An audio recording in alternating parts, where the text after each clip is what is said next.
The Reserve Bank has delivered an unwitting pre-poll boost for the Labour government on the economy.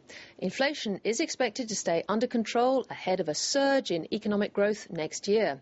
And with global uncertainty lurking in the background, the RBA says it's comfortable with rates the way they are. Here's Philip Lesker.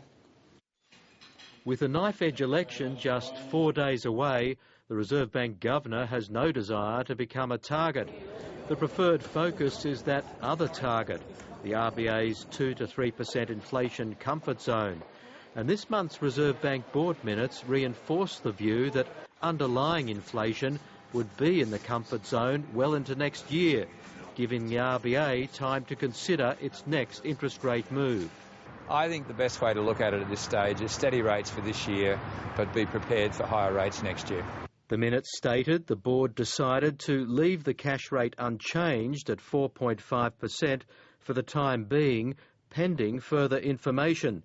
It's the phrase "for the time being" that had some expecting a rate rise before Christmas. That was a phrase the banks used twice in the past when they haven't moved in a particular month, but followed up with an interest rate increase in the following month. But the RBA also talked about more cautious households cutting back on spending, acting as a counterweight to the pressures of a mining boom. The bank says if that household trend continued, it would make managing the mining boom easier. But it's still an if.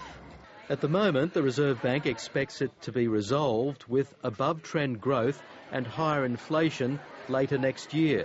You've got a central bank thinking that inflation's going to move toward the top of their target over their forecast horizon, and that suggests in the absence of a big global shock, the only path for interest rates in Australia is higher. Now, our view is that spending will start to edge up and housing will start to edge up as people become more and more confident about flat interest rates. Households may be down, but the prevailing view is they're not yet out.